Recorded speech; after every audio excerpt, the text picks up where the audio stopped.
We have a fantastic panel of speakers joining us today. The moderator is Victor Garcia. Victor works with Bell Canada and is well connected within the Hispanic community. And he has brought together a fantastic panel of speakers: Alejandra Bravo, Alan Harman, Marilo Nuñez, and Conchita Sanchez, who will be joining us over here. So without further ado, because I want to keep this short, Victor, I'm going to pass it over to you to talk about how to engage the community. Terrific. Thank you very much, Nancy. Thank you for the introduction, and thank you for joining this program. Because it is about Hispanic giving, the rest of this program will be in Spanish. ¿Saben? Buenas tardes. No.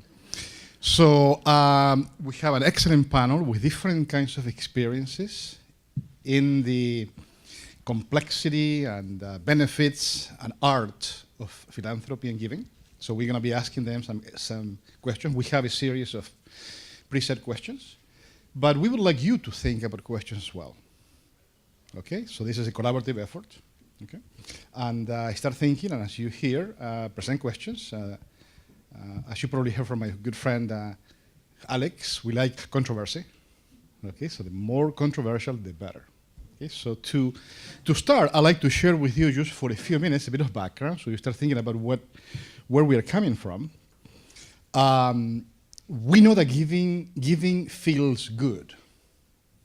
It's something that makes us feel better as humans. And there is a scientific evidence. I come from the scientific side. I was the CTO for Hewlett-Packard for many years. I'm a very curious person. I like to know what's happening and why. So from a scientific perspective, there's scientific evidence through MRI brain scans that the act of giving releases dopamine into your brain. It is kind of the same effect that happens when we fall in love, when we win a lottery, when we receive good news, when we see a loved one, when we have sex. Dopamine makes us feel good. And that's proven that that's what happens to many when we give. It makes us feel good. And the fact is that as Canadians and as Hispanics, as you've seen, many of us like to feel good. We have a good history of giving. Canada is a nation that values giving. Every year, Canadians give over $10 billion to charity. And even though this number has been growing, that is a number from December of 2012, at about 1% annually, there's another number that's very interesting. As of December of 2013, there were 86,500 charities in Canada. And that number is also growing at the rate of about 3,500 new ones every year. So if you're into math, do the math. What's happening here? One number is going this way, and the other number is going this way. And that indicates a few things. One is, this is a clear indication of the needs of our community. More charities are being formed, more people are looking for money because people need money, help, services, food. The number of people going to food banks has been increasing constantly. And what is interesting and kind of very worrying is that it is just the traditional poor people without resources. There's a new group called the working poor. And the number of working poor, people with jobs that go to food banks, has been going incrementally up. The result is that we are all fighting for the same dollar. The number of donors is not going as fast as the number of people looking for money, looking for services, and we have a controversy. We have an issue. And we've been talking about that, some of the reasons. So part of our panel is going to talk about how do we deal with this? Okay, the fact that it is costing Canadians effort and money and time to raise money. Used to cost 18 cents to raise $1 for charity, 20 years ago. Today, it costs 35 cents. What does that tell you? Math. One number is going up, the number staying. That leads to issues, to trouble. No? So the government of Canada is now trying to get people to re-register and reapply, and there are some regulations, a lot of concern with the mistreatment and the misappropriation of funds. There are other issues on top of competition, fraud, misuse of funds, many cases of executive directors, members, getting funds from an organization, from a group, intended for one thing, being used for something else. And that affects something that is very important in giving, trust.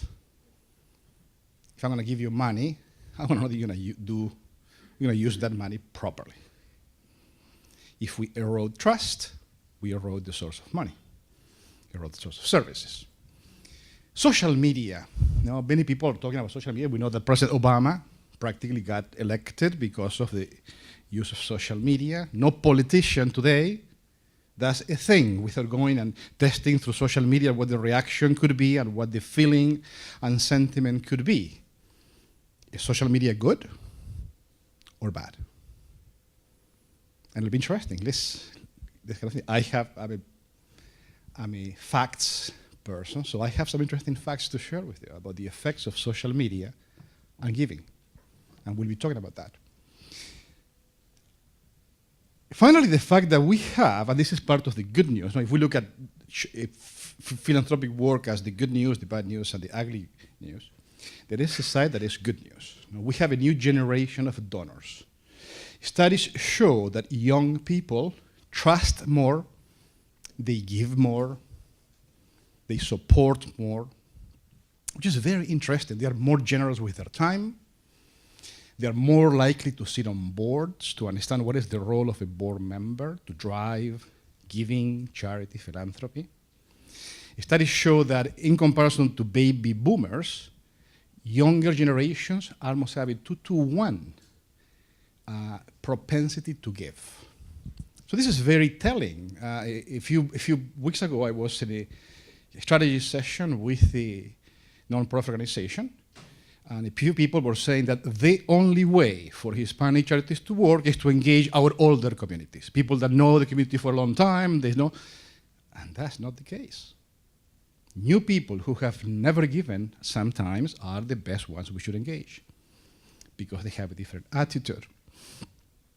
Collaborative fundraising, that's one area that I really want to talk about. How do we copy some excellent examples from the United Way, Me to We, different programs that are collaborating, okay? Merging efforts, merging time, merging efficiencies, and working together. One example given by Alex was the United Way, worldwide.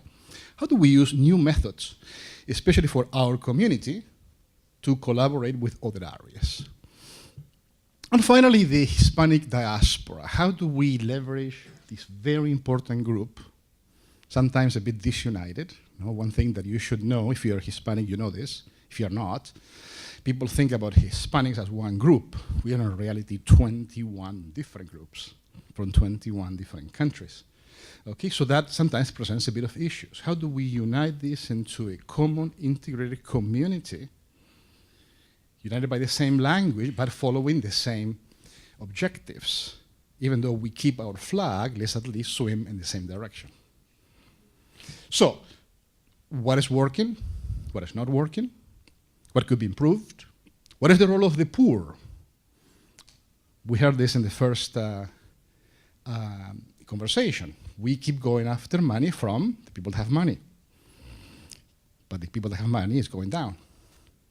What is the role of the poor? Who is poor?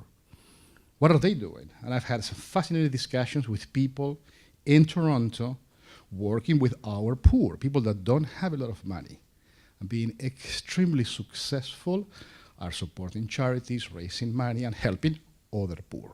So these are all questions that we are hoping our panel, and we've put together a very good panel. Alejandra Bravo, Manager of Leadership Programs at the Maytree Foundation. Alan Harman, founder and president of the Alma Foundation. Marilo Nuñez at the Alameda Theater, and Conchita Sanchez. So we have a number of questions for you. We'd like to kind of start. And you can call out if you have to. Call a friend for an answer. No problem. Yeah, call a friend. That's right. No problem, no problem. So, a question to all. So maybe I can ask each one of you, kind of in order, 1 minute or so. Please share one example of your success engaging someone from the Hispanic community in philanthropy, or maybe having a failure. So we'll go left to right. We'll start with Alejandra, and any lessons learned, please. So I think that Marilo and Conchita and Alan are going to make references that are very, from our discussions, I understand they have excellent examples. I'm actually going to flip this a bit and say that I have experience in political fundraising, which is very similar, faces a very similar problem. The engagement of potential donors to political parties or political campaigns in the Hispanic community is also challenging. Why? Because the value proposition isn't totally understood. When we've been able to do it for different campaigns that I've worked on, it's been a surprise when people get their tax return or their rebate from the municipal program, because there isn't a lot of culture or experience of giving. So trust that it actually will pay off in the end in terms of receiving some kind of a tax incentive comes as a surprise. And so the first time they open their mail and they see that, it's like, wow, and trust gets built. But I would say that going after the small donations in large numbers has been really effective, rather than just looking for the big donors. Because to cultivate a culture of giving from the ground is really important. And if you think about how smoking cessation changed behavior, it started when it wasn't to talk to adults about not smoking, it was about talking to children, about talking to their parents. The same with recycling programs. It never works to talk to the parents, but if you talk about it in schools with the younger people, they make sure that the parents are putting the cans in the recycling bin. I'm going to let the other excellent examples here continue. Good. So Marilo, maybe please same. So please share one example. Yes. So so I run a theater company, and so I have the task of trying to raise money for the arts, which is difficult at the best of times, but even more difficult in the Latin American community. But one of the things, the most successful fundraising event that we had is what we call the Peña, the annual fundraiser. In Latin America, the Peña is that. It's where people come together to listen to music, to eat good food, and create a celebratory kind of atmosphere. So I grew up, I'm Chilean, so I grew up going to Peñas to raise money to send back to Chile to topple the dictatorship. So when I started my company, I thought, why not create a Peña to raise money for my theater company, for the art? And so the first year we had the Peña, I was talking to my parents about this, and I said, I'm going to charge $50 a ticket. What? What? You can't charge $50 a ticket? That's crazy. Nobody will go. I said, Father, we can't do it like you guys did it when we were kids. It's just not going to work. We can't charge $10 for people to get in and then expect to pay for the empanadas and blah, blah, blah. So I charged $50 a ticket. And I made sure to explain that there would be a tax receipt attached to that there would be food, there would be dancing, there would be entertainment, there would be theater, there would be everything. And people came. And in our third year, we raised $10,000. Because we also had a silent auction, we had a raffle, I replicated a lot of what the non-Latino theater companies do here. They have $150 a ticket events, ours was $50 because of our community. But we raised $10,000, so I see that as a success. Thank you, Marilo. Conchita, please. Okay, my name is Conchita Sanchez, and I worked 23 years in our organization, Colombian Children Organization, and was very hard in the beginning. We started in the basement of my home with the 20 friends, and we have the same goal to help children in Colombia, especially in education, nutrition, and health. And about how to engage the community, we start only first with the group of the friends, and after that we thinking, why no, we are going to be bigger and bigger. And our best events is the golf tournament, because you engage all the Canadian people. Canadian people love golf and love to donor really for our community, because they know very well us and my children and my family, and they trust us as an organization. And another very good important thing is, like many people say, is to conserve the donor, the sponsor, with the relationship, with all these kind of things. Is very important to be present, to be working hard, very hard, very hard. Very good. Thank you. And we will come back to that topic, because you're talking about collaboration and integration with non-Hispanics. So we'll talk about how important it is. So, Alan, please. Well, I'll just give you one quick example that happened recently. I was at an event, it was within Scotiabank where I work, and it was an HOLA event, so a social event for Hispanics. But the Alma Foundation wasn't the focus of this event at all. But I think we were getting some of the money out of it, which was why I was there, and I think I spoke for a couple minutes. But afterwards, somebody came up to me, a woman who works at the bank, has a fairly senior job there. She's Peruvian. And she said, I think it's just great what you're doing, isn't this fantastic? A gringo doing something for my country, blah, blah, blah. I get a lot of that. And she said, I wish I could do what you're doing. And I said, well, you know, it's a hell of a lot of work to do what I'm doing. You don't want to do what I'm doing. But because we're a small charity and we have a number of different projects, and I'm always looking for voluntary help, perhaps you could help us. You could manage one of my projects. You could do all the documentation, you could do the communications with the project partners or the people that are running the project on the ground. Eventually, if you want, you can do the fundraising for that particular project. In essence, this project could be your charity. So she was really excited about that. She had this need to be engaged. So this isn't a story about money coming into our bank account. This is a story about engaging someone, which is one of my primary goals. So that was, man, less than a year ago, and now she's managing all my projects. She's Peruvian, she loves what she's doing, she has 2 young children at home, she's got a big job at Scotiabank, and yet she finds the time late at night and on the weekends to actually go over our quarterly reports that we get from the projects, the budgets, the receipts, all that stuff that I hate to do, and she feels completely engaged. She's just set up a full day of fundraising for me down in Lima in a couple of weeks. She's helped in a number of different ways, I guess is my point. So this for me is a huge success story. Excellent, thank you. Thank you. So a few questions specifically to some people. So Alejandra, given your work at the Maytree Foundation, as we know, one of the organizations that is very busy trying to integrate different communities, especially Hispanics, into boards. Okay, we today have a very small percentage of Hispanics in boards. What strategies have worked in terms of engaging the Hispanic community? I'd say that we need to start by thinking about this as a process from integration to inclusion. So integration is you get a house or an apartment, you send your kids to school, and you get a job. Inclusion is you understand that you have a role in shaping the society in which you live. So I think that Maytree's contribution in this area and the work that I've been involved with is about helping people understand how decisions get made in this society and how it is that you actually shape the society in which you live. Governments have a role to play, but hey, so do philanthropic organizations and philanthropic giving and nonprofit organizations and charities.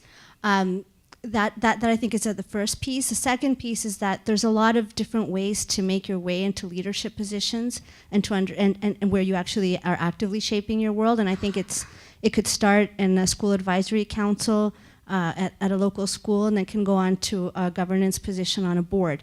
We've taken over the years many people through a program to actually match them onto a board, diversity on board, but also to provide the governance training, because I think that's really lacking, understanding how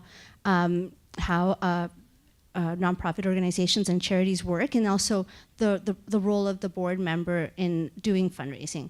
And finally, I think that leadership is really important, because if you don't see yourself reflected in leadership positions, it's very difficult to imagine that that's your future. It sends a signal to younger people about what they can and can't become. So I think it's really important that we are constantly highlighting, promoting, featuring the leaders in the Latin American community. Sorry, I don't always use Hispanic, that actually are making a big change in this area. But I would say that those are some of the most topical strategies for success. Oh, that's good. How's it going?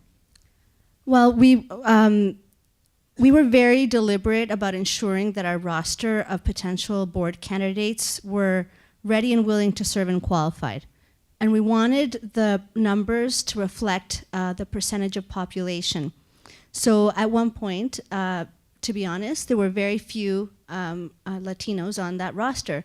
But with active recruitment of qualified people, we were able to match the percentages in the population and then exceed them. And then when people got onto a board, understanding their role as a board member, and not just feeling like a token, frankly, but as an active participant, bringing a lived experience and a point of view that was valuable, yeah, I think it's very effective. Terrific, thank you. A question for Conchita. So in your experience, maybe personally or professionally, what role do you believe faith takes or plays in the Hispanic community or in the area of fundraising? Yeah, faith is very important in yourself, in the organization, in the volunteers, in the board of directors, and all the community. For this kind of thing that you do this today is very important to have our opportunity to show the people our faith in our organization, in our country. Our country is very poor, and we need all this kind of thing, the special education. And believe in yourself is very important, and show this kind of believe in yourself to all the volunteers, leadership, and persistency is very important too. Right.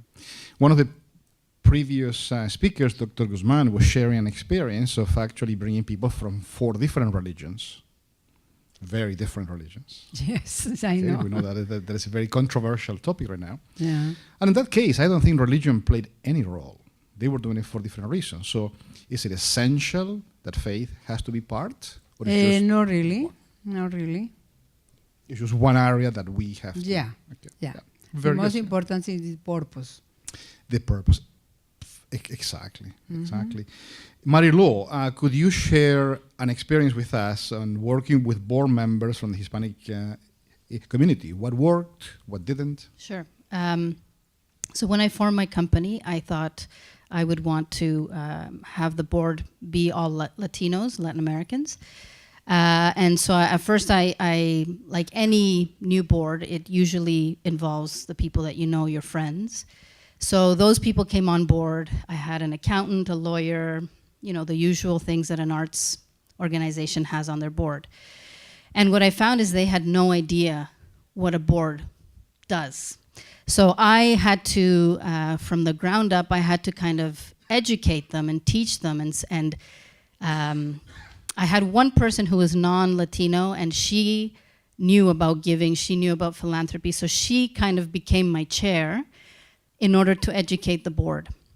And she was the one that gave the most in donations every year, and together we would kind of push the board to say, you guys have to, you know, if you're going to be ambassadors of the organization, and we're asking people to donate to us, to give us a charitable money, you need to do the same. And they didn't understand that. They you know, it was really hard for them to give money to the organization. So I've had to educate a lot. But my most recent board, I have people on the board who have been on boards before, previously, and what I've learned along the way is that it's not always about money. That some people bring skills that are really useful to an organization. So I've kind of created a board that has a blend of people who can give monetarily, and then people who can give like marketing advice or lawyer advice or financial advice. Yeah, so I think education is the key, and like Alejandra said, I think starting to educate the younger generations about what it means to be on a board or what it means to give to a charity is really important. Like as a mother of 2 children, I've already started educating them about that.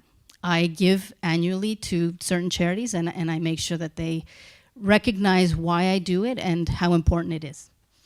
So I think that's important. Terrific. Thank you. Thank you. Yeah, actually, the value of example is huge, no? Because other people follow examples, children follow examples. Yeah.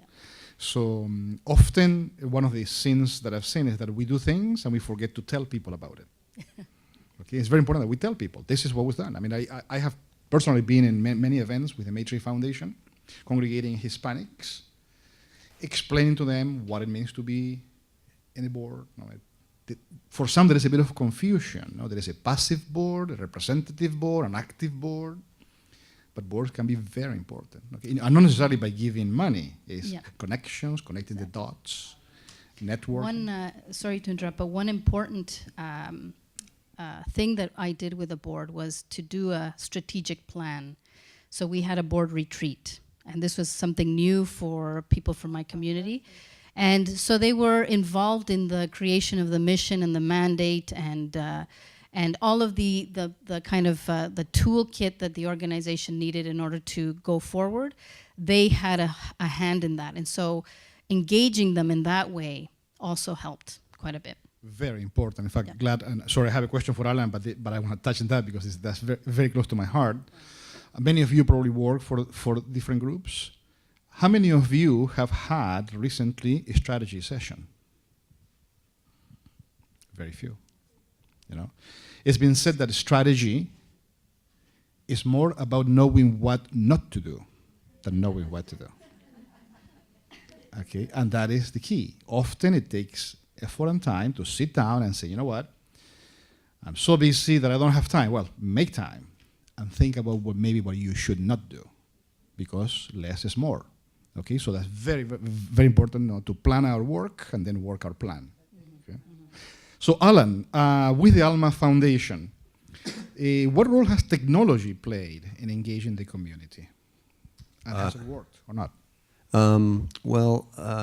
Again, because we're trying to engage people and because the good deeds are being done half a world away, we need technology. I want people to feel as close to the work that we're doing as possible. And rather than getting them on an airplane and flying them down, the only other thing we can do is utilize technology to try and bring, the experience of the projects to them. So we have an online monthly newsletter. We have a regular blog. The blog I've spent an awful lot of time on because we got some advice and we're told that this was the campfire that everyone sit around. This was where this would happen, this conversation. So we tried to highlight specific children, which is an obvious one that I guess all of you have used, specific beneficiaries, specific feel-good stories, but also just day-to-day things that were happening that I thought would be interesting. There was an earthquake last weekend in a community right beside ours, and things like that we would talk about.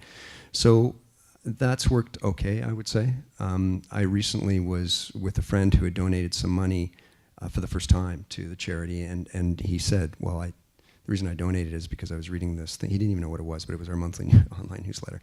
And he had donated because of that and something he had read in that. So I guess it's kind of working. We are just in the process of looking at some other things, Instagram, for example, because, apparently a picture tells 1,000 words. And, use of hashtags and whatnot. So we're trying to develop a better social media presence and utilize technology better. But it's been okay, yeah. Okay, so fascinating topic. Okay, so how many of you use Twitter? Okay, Instagram, Facebook, Pinterest. Do you think that social media works in raising money? What do you think? How many people think that it does work?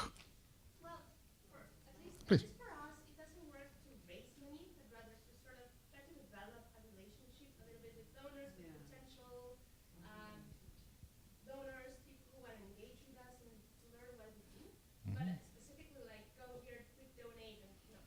Sorry, your name is? Sorry, Bernice. I'm from Bernice.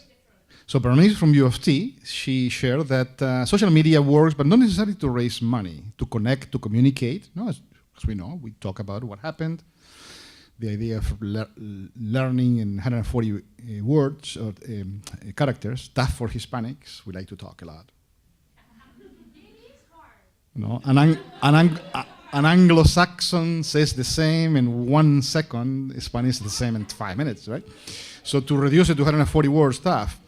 So I'll share something with you. As CTO for Hewlett Packard, we were heavily involved in social media and the uses of social media. We saw it grow from nothing into what is today. And studies have shown that the more people use social media, the less they give. Isn't that fascinating? The less they give. They talk a lot. They share a lot. They give opinions a lot. But when it comes time to put in the pound of the money in the pocket, they don't give. Not all the time. Okay, but please, Nancy. Well, social media has to do with age. Most people that use social media are younger. Okay, not all. I mean, I'm not young. I'm young at heart, but I'm not young physically. But yeah, lots of people use it. But no, it's an interesting thing. I mean, and actually, I have noticed this work. I've been involved in giving and being part of organizations, both in the Anglo-Saxon community, Italian community, Jewish community, Hispanic community for 35 years. Seen lots of things. There are people that talk and there are people that do. And the reality is, the less you talk, the more you do. That's the way it is. Yeah. And one of the issues... There's a lot of people talking on social media. So we received some free advice from a bunch of senior marketing people at Google and Facebook recently who have formed this charity to help people like me for free. And what they told us is, and they used Matt Damon's charity as an example. Now, I'm not Matt Damon, obviously, but 200,000 people following his Instagram feed. So yeah, that's a lot of people. You only need a small percentage of those, and that is a little bit more time effective than me begging and groveling all day long at events. So yeah, I mean, I'm happy. Our numbers have gone up a lot, particularly on Facebook, and I've got to think that that's going to translate into success. Alejandra has a comment. I think it's a useful tool if there's a powerful relationship built on shared values and vision, so that you have a constant interaction there, and if there's an urgency to the request. But I think that the most useful thing from social media is what you talked about, the examples, celebrating the leaders, profiling the role models, constantly putting into the water system that there are good donors in the community, and that in fact more around the impact of what a donation can make, so that people understand that this is a powerful tool for changing the world. And if we can do that constantly, we might not actually, it's not a transaction, but it is a way to build a change in behavior. Exactly. We just recently did a Fund What You Can campaign, starter, like the Kickstarter, but it's through the Fringe, the Toronto Fringe. And we got featured. I got a call from the Fringe saying, you guys were chosen as one of the highest raising campaigns, and we want to feature your story. And so they asked me, what was it that made yours so successful? And it was the video we used. And it helps, like creating good video connects to the community, and it was mostly Latin Americans who donated to the campaign, even from as far off as Chile. So it was really great, and good video always works. Exactly. So maybe the secret here is that the secret is engagement, communications, right? Because we copy examples, and if we don't know, well, we don't know. So how social media is helping us by communicating, sharing, okay? But still, the motivation has to come from us, okay? So what questions do you have? Let's open this to this group of people. You have a lot of experience raising money, helping, giving your time. Any questions for our panel? Jane. So Jane's question is for the panel is how do we engage people from outside of Canada? No? In her personal experience, she's trying to engage people from Nicaragua. Okay, so that's the question. What do you think? Yeah. We were in Colombia. Our organization is in Colombia, and we have a lot of experience in that. the most important thing is to go over there, to find out a good people to trust in your organization here and work together. We are very lucky to work with the nuns in Colombia, the Sacred Care, and in the same time, I have my brother, he's a doctor, and he is very carefully about all the children and to find out many things, like a volunteer too, without any payment. And it's very important you to find out this kind of thing. Okay, it's the most important thing is trust in this moment. And it's hard because it's not hard and it's hard because you have to find out and go over there to find out a good people over there. So the secret In there order is to collaboration. send money, you have to trust. Otherwise, it's very difficult, you know what I mean? So, Marilo But has a if you question. need any help, I can help you, okay? Perfect. Collaboration. One connection. That's fantastic. Huh? Marilo, please.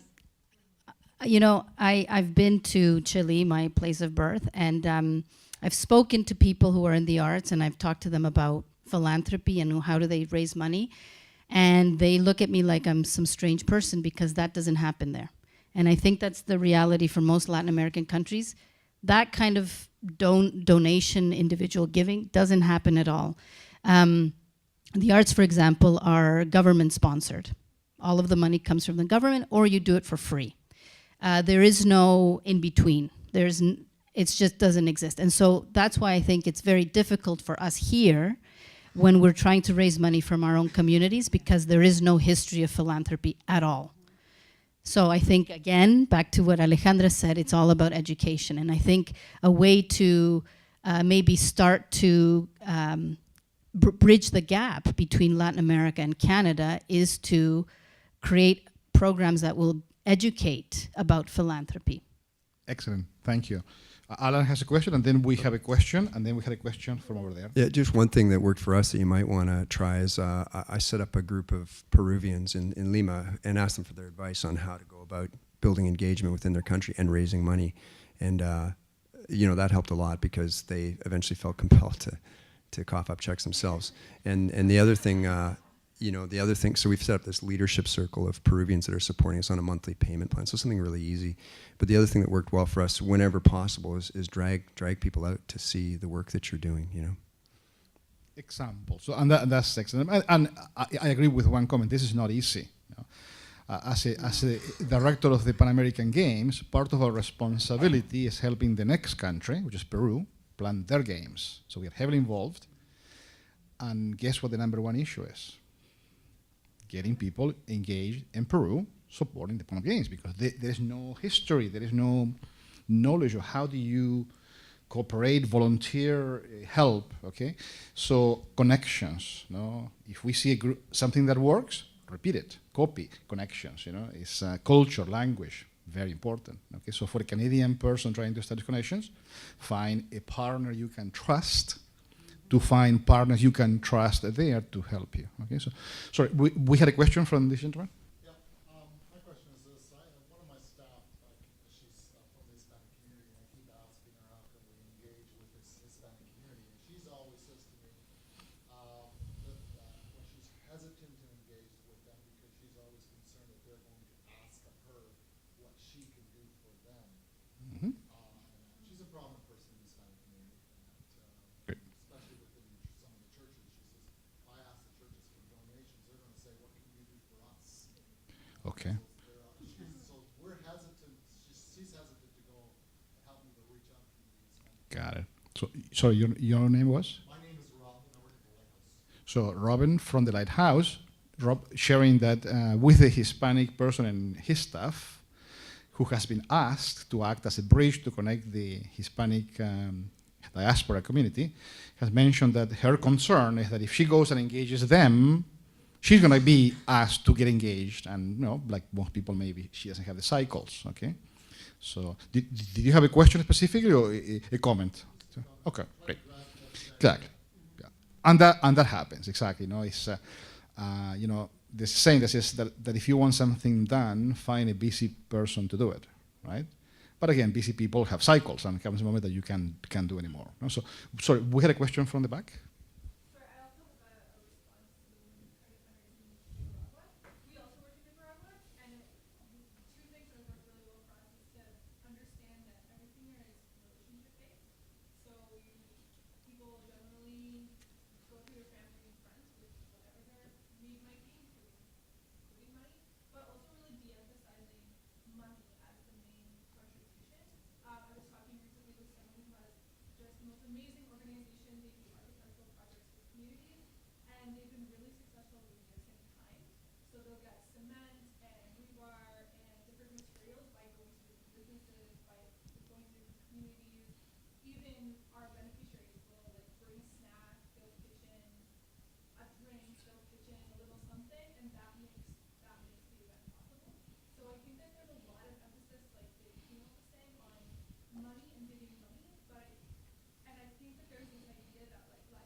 Thank you. So your name is? Katie. So Katie was sharing. Did you hear it all? Do we have to repeat it? No. Okay. So exactly. Excellent point. It isn't always about money, right? Value in kind. It's been fascinating to see. I mean, again, just to share something very close to my heart, the Pan American Games, the amount of effort that has gone by corporations, by governments, by sponsors, to leverage value in kind. Fascinating, okay? So often it's not money, it's services, it's time, it's collaboration. So Alejandra, please. Yeah, I wanted to touch on this point because I think that the first conversation, if it's about money, never goes anywhere with most people, whether it's a charitable donation or a political donation. The first conversation to me is about what values do we have in common, what goals do we want to achieve that might align, and if we start to develop a relationship there, starting small and then building trust. Conchita's referred to it, and everyone's referred to this question of trust. I think that's really powerful and important. Like, it's important to realize that this is an incredibly diverse community. I was also born in Chile, but I choose to work more as a Hispanic or Latina, so I work with people from many countries in Latin America. I've been on the Canadian Hispanic Congress board and involved in education stuff with the Spanish-speaking community. I think that there are little points of alignment where people get used to what it means to sort of set aside 80% of our differences for 20% of our common goals. That experience of working towards something achievable and delivering on that and then succeeding and then wanting to repeat it again, I think that's something that's very powerful. Great. And we have one more question, please. I find myself in a similar position as the DFT, and that is actually how you build trust. You're requesting of something and they want you to sort of collaborate. That's the only way you can, as Alejandra just said, grow to something else. And I understand sometimes the wariness of being, into something, especially as Mauricio was telling at the beginning, there are 5 waves of Hispanic immigration. So you'll see that the ones who came from the 60s and 70s are usually left-leaning because of the political things, and the more recent ones, not that they're depoliticized, but they're here for economic reasons. So if you stand there and you say, if you engage people from the left wing, then the more recent professionals might be scared. So it is a quite an understanding. And my question actually to all of you is, at the beginning, did you find that you went back to your own country, men or women, to start, for instance, we're 21 countries, 5 different waves of migration. Did you all hear the question? Yeah? Okay. So, what do you think? For me, no, not necessarily. Like, I have a relationship of family and friends, but I don't necessarily think first like, the Chilean list. It's much more likely because of my values that it could be the Salvadoreños. For me, very much so, because most of the Chilean community saw me growing up. And so they saw me perform, they saw me do plays. And so my first donors were my mother's friends. Yeah. Conchita? The same thing. I have a family together, very close, and I have the opportunity to go to see Nazaret, is our organization in Colombia, to 12 grandchildren and 4 my daughter and my son. And I am very happy to see that all of them are growing with this kind of feeling to give, and give. Fantastic. Alan? Well, my community is Canadian, so I thought that my charity would be an excellent vehicle for Canadians that felt compelled to do something about the poverty and the educational situation that I witnessed in Peru. But a few years into this thing, I started to get a little bit pissed off that I wasn't getting support from Peruvians and Bolivians. So in the last couple of years, I've really focused on trying to raise attention there. But something that just happened to me last night, I was at an event for Aboriginal children in Canada and listened to some of the statistics from Joseph Boyden about our Aboriginal communities. And he challenged a few of us in the room as to why we were spending our time helping children in places like Peru and Bolivia when we have such an acute problem right here. So it made me a little bit less critical of the Peruvians who have not supported me in Peru, because I'm not spending any time on the Aboriginal file here in Canada either. Just one quick comment. So I think that it is simplistic to think that the Latin American community is one broad section. Right. I know from my work, Cuba is so different from 22 different languages in Guatemala, and Nicaragua's background is so different. I know that. But my question was related more around, I think, Conchita, you brought it up around the importance of faith in underlying philanthropic motivation. I was wondering if you could speak further about that, because I was wondering if you meant that that's a prime motivator, or whether you meant that the Hispanic community preferred to give to organizations or charities that are affiliated with religion. Because I just know, again, anecdotally for myself, I'm from an ethnic minority, I'm of Serbian background, and I'm first generation. My parents were immigrants, and that whole group, they only gave to the church. Right. They never gave to any other charities. It's a very important point. First generation Canadian, I'm thinking different. So I'm wondering if the faith has more to do with different generations in Canada, or if you can just expand more on that. To answer to your question is very important, your question, and faith is the most important thing. Not only in our group of friends, our group of new volunteers. You have to leadership this kind of thing to the other people. Otherwise, you don't get any new volunteers. And the volunteer is the body of our organization.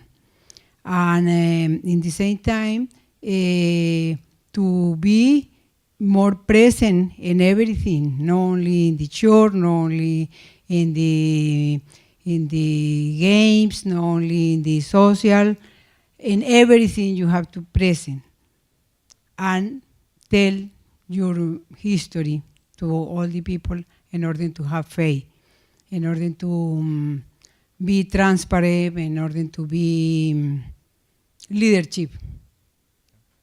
Or maybe we have to give everybody a shot of dopamine, which is what happens when you have faith. Okay, so it's a very interesting topic. We cannot talk about the fact that Hispanics. Okay, I use the term Hispanics to indicate people who speak Spanish. Latin Americans are from Latin America, but Hispanics is. So many of them come from Catholic countries, but we live in a predominantly non-Catholic countries. Okay, so what effect does that have? Do people only give to their own church? Okay, I had a fascinating discussion on Sunday with a priest that we have to become very, very, very close friends, even though that we are from severe opposite political sides. But we become something is united now, which is connecting with people. And I asked him, I was with him for 5 hours. So how have you been so successful getting people to do, getting people to give, raising money, constantly, hundreds of thousands of dollars, helping communities here in Mexico, in El Salvador? And even though he is a priest. He said faith has nothing to do with it. People give because it makes them feel good. And we found that the way to get them to give is to empower them. We are empowering human beings. The fact that we're a part of the church, it's just, but the key is we're empowering, we are showing them how to. So maybe, comment, please. Last week, a gentleman gave $3.1 million to the St. Michael's Hospital, and he was interviewed on the CBC, and he said exactly what you're saying. It's about power, but power to the community that you're donating to. You're giving power. By giving that money, you're giving power back to that community.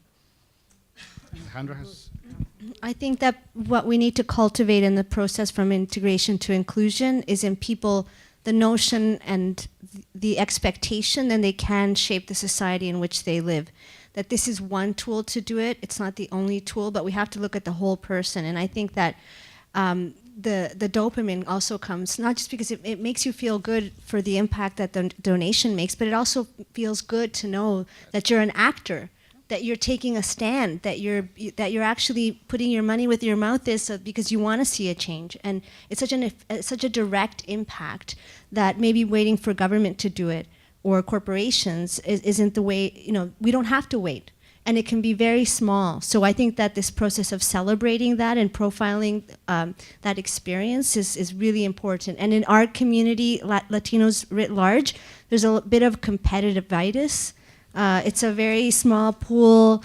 We have to talk down your organization so that my organization will get something.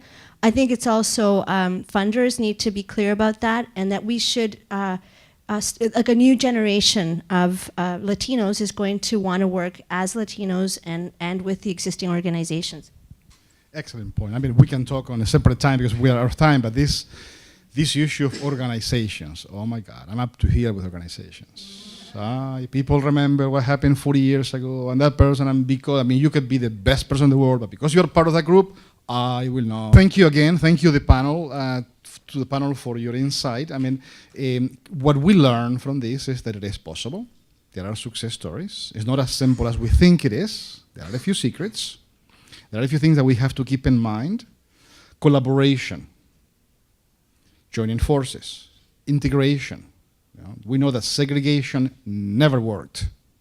We may be lucky working with small group, but the key here is to integrate, learning, collaborating with other societies, other cultures that have done a good job. Okay, so at the end, just to close, is the fact that philanthropy does matter.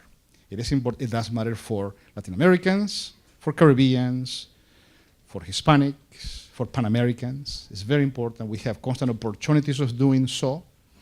And there are many ways of giving. Some give money, some give time, some give connections, some give relationships. Okay, the poor give a lot. Okay, and as this priest was telling me on Sunday, they give what they can, often what they don't have. No, some of the rich. No, we often give, or people give what they don't. What really is not as important. So trust must be built. Engaging younger generations, very important. Okay, the new millennials are more apt to giving than the baby boomers. So talk to them, engage them. Be efficient, be effective, and then collaborate, partner, and integrate. Thank you very much for the opportunity, and hope you enjoy this.